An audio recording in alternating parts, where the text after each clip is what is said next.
विपक्ष परेशान है तो अस्पताल जाओ। हमेशा से भ्रष्टाचार के आरोप में लिप्त रहे और अब इसलिए डरते हैं। बताइए, जमाने में कहते थे ना ये गरीब गुरबा की सरकार है, और आज गरीब गुरबा का परिवार बिहार का सबसे अमीर परिवार है।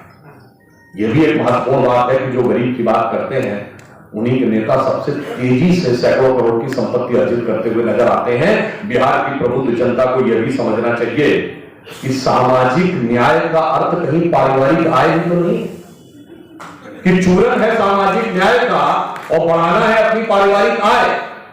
इसीलिए आप सोचिए, मैं उनसे एक और बात भी कहना चाहता हूं। जो हमारे विपक्ष के लोग बहुत बोलते हैं, अभी उन्होंने कहा कि अस्पताल की बात तो मैं पूछना चाहता हूं, आपके जमाने में कितने अस्पताल होते हैं? मैं बताऊं, जब हमारी सरकार, अटल जी की पहली सरकार ही, पूरे भारत में एक एम्स था, उसने 6 एम्स बनाए 7 में।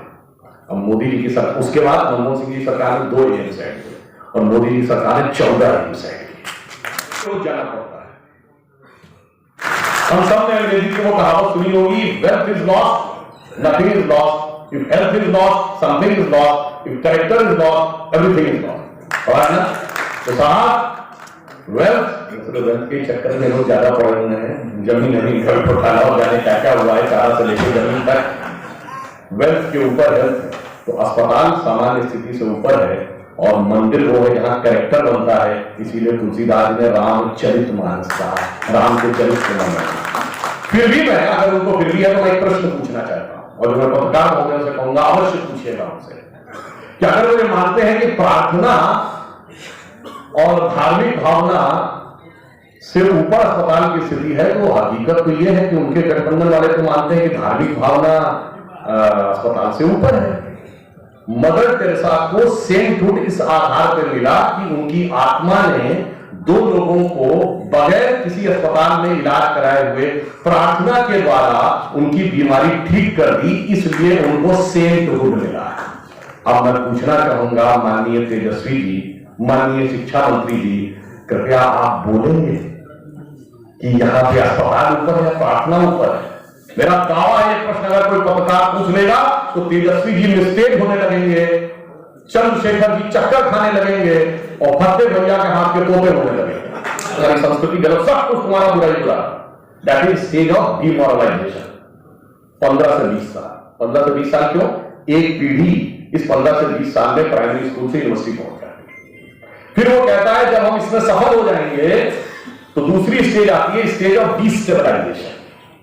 अब जब हमने एक पीढ़ी तैयार कर ली और समाज में एक ऐसा वर्ग तैयार कर लिया जो मुद्दों के ऊपर उसके मन में हमने ग्लानि और गलतियां भर दी, है बदनाम करना है। लालू प्रसाद यादव जी ने बोला था ये सब कुछ नहीं है, प्रधान के भीतर नहीं गड़ा हुआ है, ये हिंदू कुछ नहीं होता, 4 बिरादरी का देश है। क्या आता था, कहीं सुभाव आता था। तो बहुत सी ऐसी शक्तियां आज भी हैं जो नहीं चाहती कि भारतीय समाज की वह एकता की शक्ति दृढ़ता और विश्वास के साथ खड़ी, क्योंकि अगर वो खड़ी होगी तो मुझे आज बिहार की उस धरती को देखकर यही अगस्त 2022 की मानसिकता के हर प्रभाव से अपने को मुक्त किया और 2 बार अमेरिका की संसद को उनको व्याकुल नेता है उनके हमारे विधायक हमारे